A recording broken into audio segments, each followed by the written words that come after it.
The day was set to be perfect. I'd spent months planning this wedding, sparing no expense to make sure every detail was flawless. The chandeliers sparkled, the flowers smelled like a spring meadow, and every guest was dressed to the nines. It was a celebration worthy of the life I'd built, the business I'd grown, the wealth I'd earned, and the beautiful woman, Emily, who'd agreed to marry me. But as I stood in the grand ballroom, greeting guests and shaking hands, I couldn't help but think back to how Emily and I had met.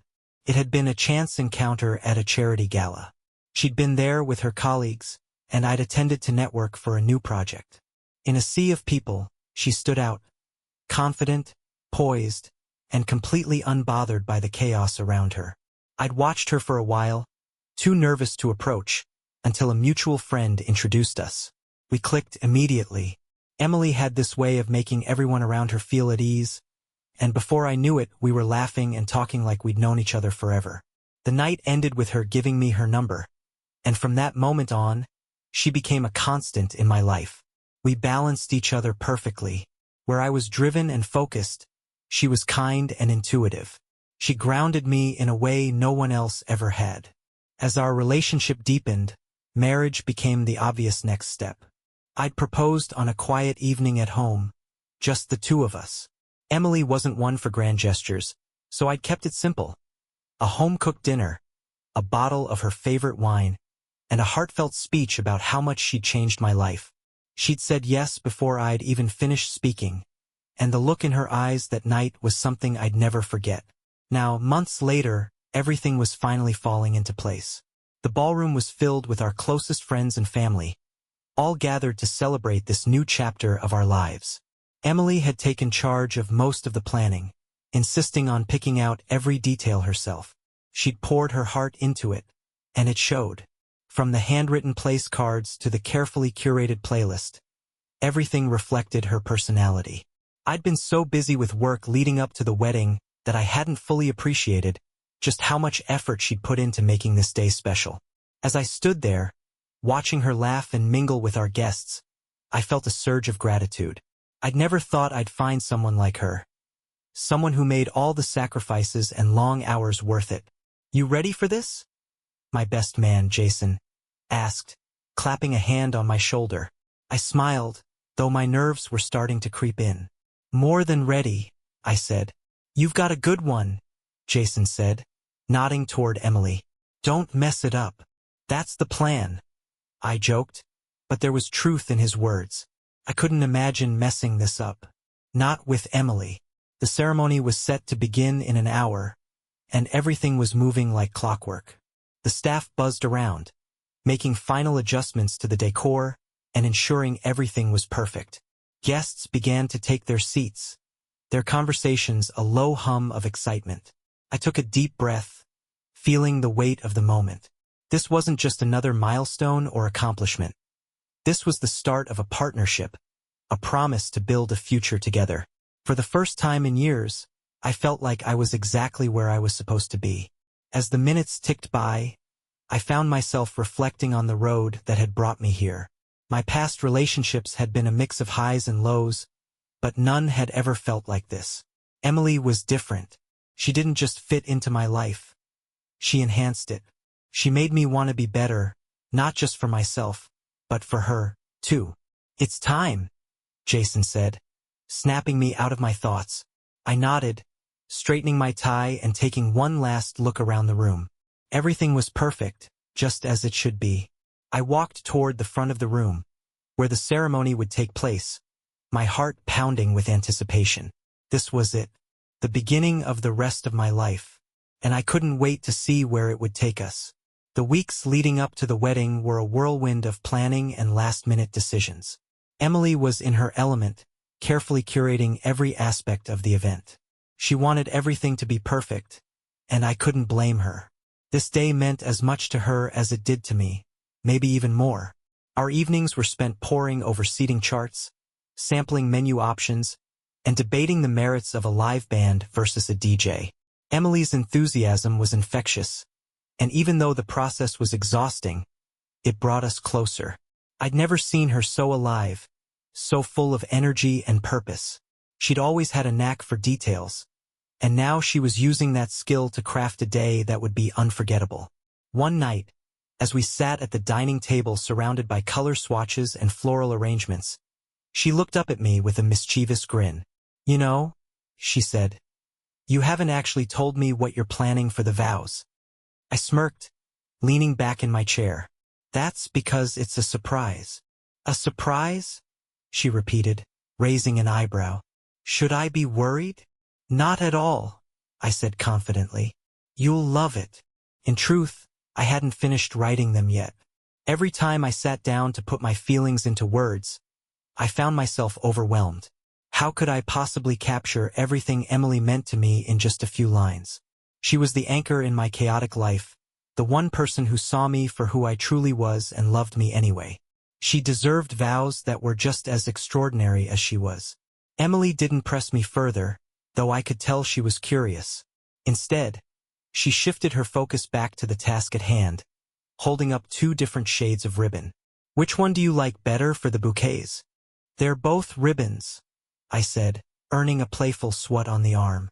"This is important," she insisted, her eyes sparkling. "Just pick one." "Fine," I said, pointing to the one on the left. "That one." "Good choice," she said, nodding approvingly. I knew I could trust you. As the wedding date approached, I found myself reflecting more and more on how much my life had changed since meeting Emily.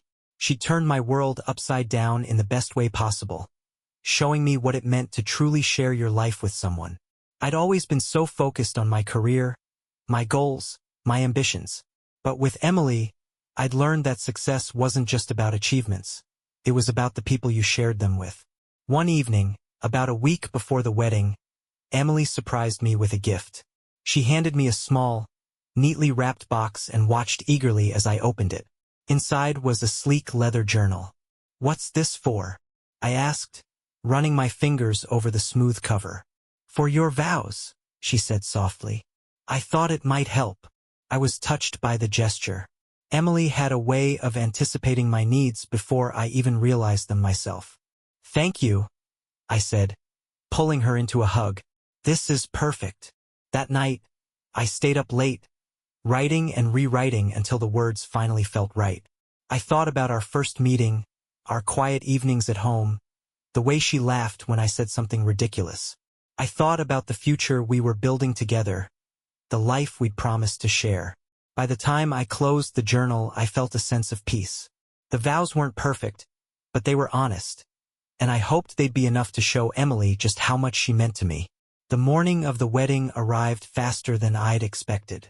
The house buzzed with activity as friends and family got ready, their excitement palpable. Jason, my best man, was a steady presence, keeping me grounded as I fought off the inevitable nerves. "You ready?" he asked, straightening his tie in the mirror. "Ready as I'll ever be," I said, adjusting my cufflinks. "Don't screw it up," he said with a grin, clapping me on the back.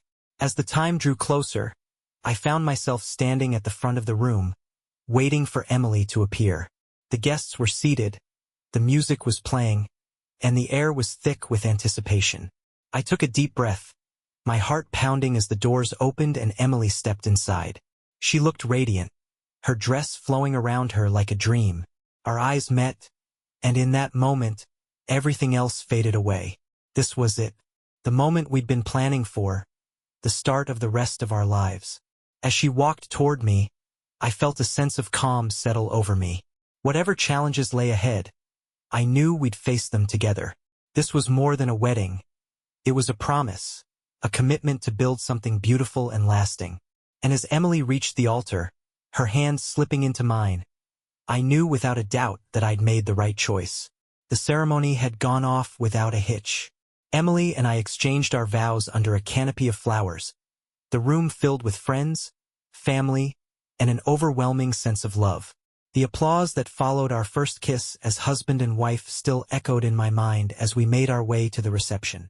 Everything had been perfect, or so it seemed. As the evening unfolded, I couldn't shake a sense of unease. It wasn't nerves or fatigue. It was something else. The ballroom was alive with laughter and music, guests mingling and dancing, but I found myself scanning the room more than enjoying it. Emily noticed, of course. She always did. "Everything okay?" she asked, slipping her hand into mine as we stood near the bar. I forced a smile. "Yeah, just taking it all in. It's a lot to process, you know?" She nodded, her eyes softening. "It is. But it's our day, Ethan. Let's enjoy it." I squeezed her hand. "You're right. Let's dance." The dance floor was packed, but we found a spot in the center. The band played a slow, romantic tune, and Emily melted into my arms. For a moment, the tension in my chest eased, replaced by the warmth of her smile and the gentle sway of our bodies. She rested her head on my shoulder, and I closed my eyes, letting myself get lost in the moment. But the peace was fleeting. As the song ended and we made our way back to our table, I noticed a figure lingering near the entrance to the ballroom. My heart skipped a beat. Couldn't be. But it was Madison. I hadn't seen her in years, not since our messy breakup. She'd been my first serious relationship, someone I'd once thought I'd spend my life with. But things hadn't worked out. She'd wanted different things, or at least that's what she'd said when she left. I'd moved on, or so I'd thought. Emily followed my gaze, her smile faltering as she saw Madison standing there, looking every bit as poised and confident as she had the last time I'd seen her. Her presence was like a ghost from another life, one I'd thought I'd buried for good. "Who is that?" Emily asked, her tone wary. I hesitated, unsure how to explain. "That's Madison. My ex."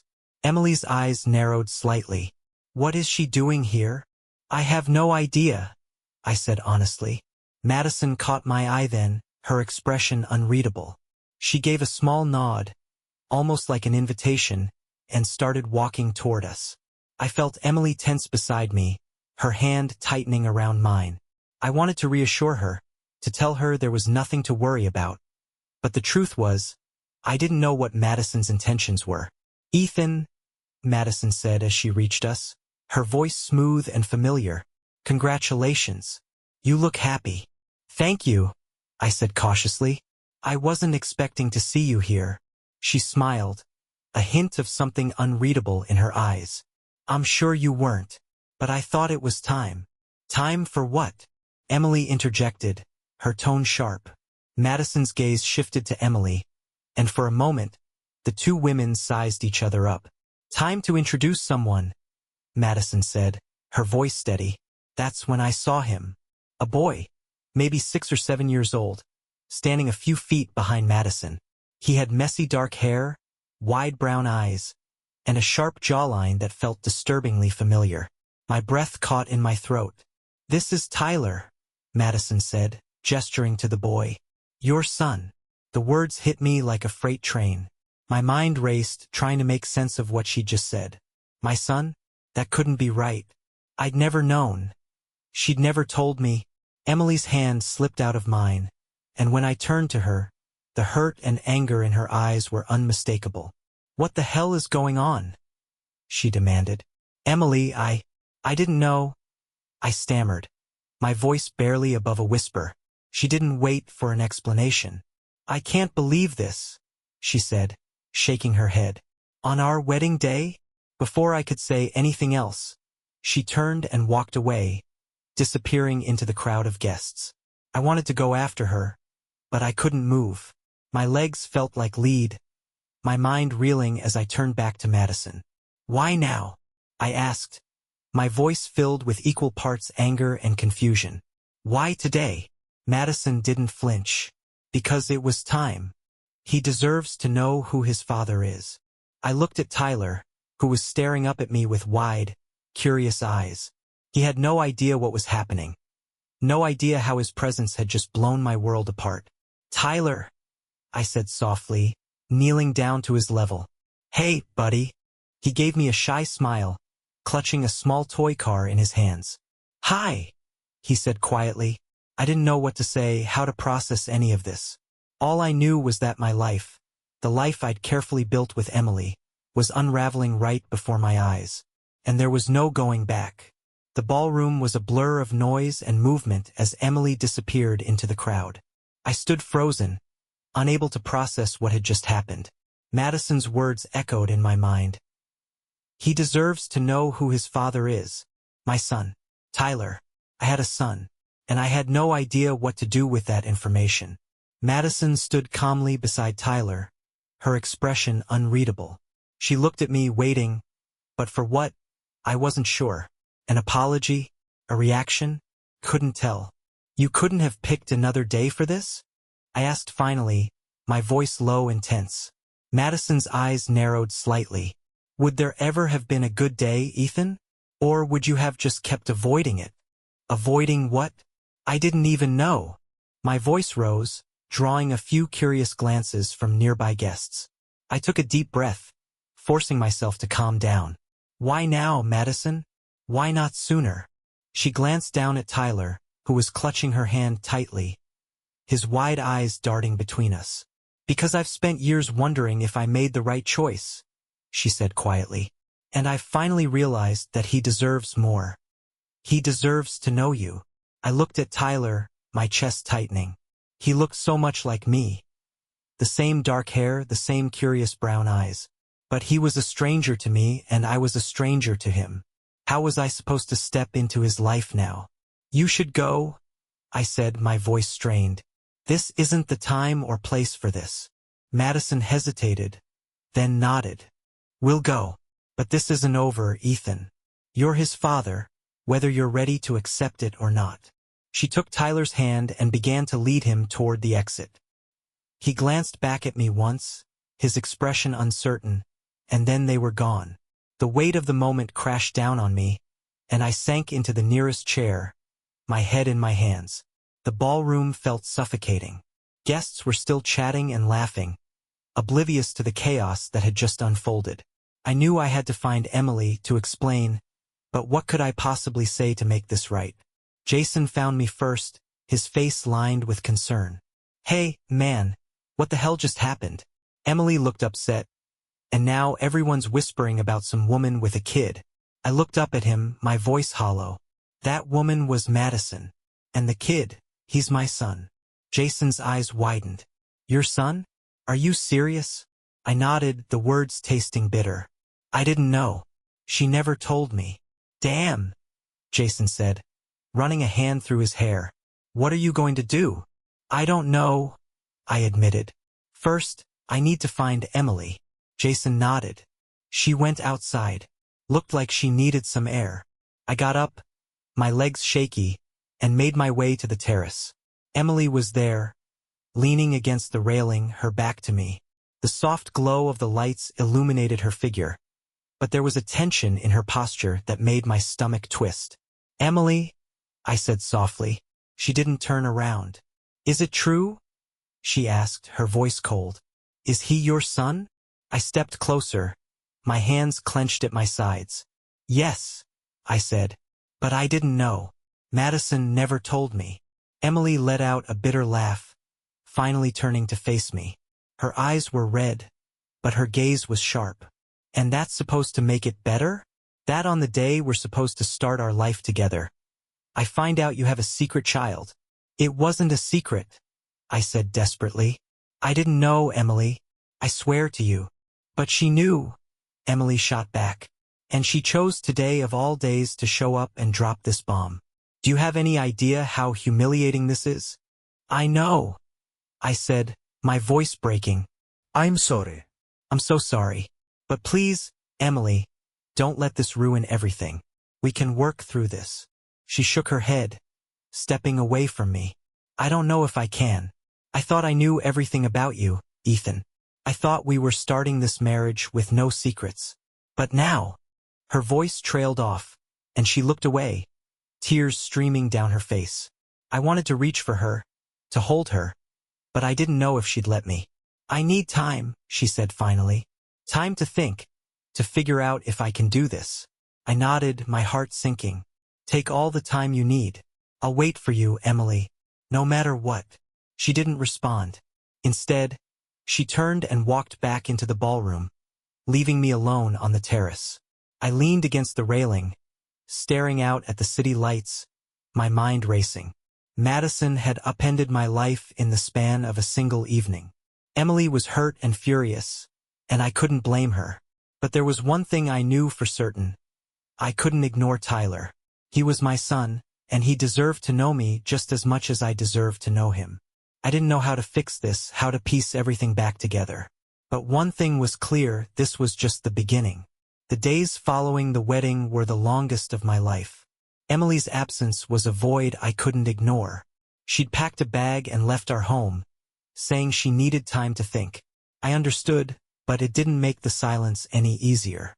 The house that was supposed to be the start of our married life together now felt cold and empty. But amidst the chaos of losing Emily, there was someone I couldn't ignore. Tyler, my son. Madison's appearance at the wedding had turned my world upside down, but it had also opened a door I couldn't close. No matter how complicated things were with Emily, I knew I couldn't walk away from Tyler. A few days after the wedding, Madison texted me. "We need to talk. Tyler has questions. Are you ready for this?" I stared at the message for a long time before replying. "I'm ready. When can we meet?" She suggested the weekend, a neutral location, a park near her apartment. I agreed, knowing this was the first step in figuring out what kind of father I could be to Tyler. When Saturday came, I arrived early. The park was busy, full of families and kids running around. I spotted Madison sitting on a bench under a tree, Tyler beside her, holding a soccer ball. He looked so small, so innocent. My heart ached as I approached them. "Hey," Madison said as I reached them. Her tone was neutral, but her eyes carried a weight I couldn't ignore. "Thanks for coming." "Of course," I said, my voice tight. Dile. Tyler looked up at me, his wide brown eyes filled with curiosity. "Hi," he said softly. Madison stood, brushing off her jeans. "I'll give you two some time," she said, stepping back to a nearby bench where she could still see us but give us space. I sat down on the bench beside Tyler, my hands clasped tightly in my lap. "Do you like soccer?" I asked, nodding toward the ball in his hands. He nodded enthusiastically. "I'm on a team. We're called the Firebolts." "That's a cool name," I said, smiling. "Are you any good?" He grinned. "I'm the fastest on the team. Wanna see?" "Absolutely," I said, standing as he hopped off the bench. He set the ball down and began dribbling it across the grass, his small frame full of energy and determination. I couldn't help but smile as I watched him, pride swelling in my chest. For the next hour, we played together. Tyler showed me his moves, and I tried my best to keep up. His laughter was infectious, and for a while, I forgot about the mess my life had become. In that moment, it was just me and him, a father and son getting to know each other. When Madison called Tyler over, signaling it was time to go, he ran back to me with the ball in his hands. "Can we play again soon?" he asked, his eyes hopeful. "I'd like that," I said, my voice thick with emotion. "I'd like that a lot." As Tyler ran to Madison, she gave me a long, appraising look. "You did good today," she said. "Thanks," I said. "This isn't going to be easy, is it?" Madison shook her head. "No, it's not. But he's worth it." I nodded, watching as Tyler waved goodbye before they disappeared down the path. He was worth it. No matter how hard this road would be, I knew I couldn't turn back now. Later that evening, I sat in the quiet of my house, staring at a photo of Emily and me from the engagement party. My phone buzzed, and for a moment, my heart leapt, hoping it was her. But it was Madison. "Thanks for today. Tyler hasn't stopped talking about you since we got home." I smiled, typing back. "I'm glad. He's an amazing kid." Her reply came quickly. "He deserves to have you in his life." Her words stuck with me. Tyler deserved more than just a part-time presence. He deserved a father who would show up, who would be there for the big moments and the small ones. And if that meant navigating the complicated relationship with Madison, or even finding a way to make amends with Emily, then I was ready to do it. The next day I called Emily. She didn't answer, but I left a voicemail, pouring my heart out. I told her about Tyler, about how I'd never known, about how I wanted to make things right. Not just with her, but with everyone involved. I didn't know if she'd forgive me or if she'd even want to try again, but I had to try. Weeks passed, and slowly, things began to take shape. Emily remained distant, but I didn't stop reaching out. Tyler and I continued to spend time together, building a bond one hadn't thought possible. Madison and I found a rhythm, co-parenting in a way that, while unconventional, worked for us. One evening, Emily called. Her voice was hesitant but steady. "Can we talk?" The conversation was raw and emotional. She told me how blindsided she'd felt, how betrayed. I listened, taking in every word, apologizing for the pain I'd caused.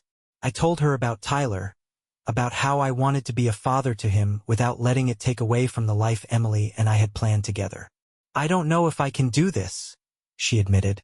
"It's not just about you and me anymore. It's about him." "I know," I said, "but I want you to be part of this too. I want us to figure it out together." Emily didn't give me an answer right away, but the fact that she was willing to talk felt like a small victory. For the first time since the wedding, I felt a glimmer of hope. Over the next few months, we found a tentative balance. Emily started joining Tyler and me at the park occasionally, watching from a distance as we played. At first, she was reserved, but gradually, she began to engage with him. Tyler, in his usual charming way, won her over with his boundless energy and endless questions. I could see her softening, her walls slowly coming down. One afternoon, as we sat on a bench watching Tyler kick a ball around, Emily turned to me. "He's a great kid," she said. "He is." I agreed, my heart swelling with pride. "I'm lucky to have him in my life." She nodded, her expression thoughtful. "Maybe we can figure this out after all." It wasn't a declaration of forgiveness or a promise of a future, but it was something. It was hope. As the months turned into a year, life began to feel more stable. Emily and I took things one day at a time, rebuilding the trust that had been shaken. Madison and I found a way to co-parent without stepping on each other's toes. And Tyler? He thrived. He had a father who showed up, a mother who loved him fiercely, and a life that was as full and happy as any child could hope for. Looking back, I realized that the life I'd envisioned for myself had changed in ways I couldn't have predicted. It wasn't perfect, but it was real. And for the first time in a long time, I felt like I was exactly where I was supposed to be. This was my family, messy and complicated as it was, and I wouldn't trade it for anything.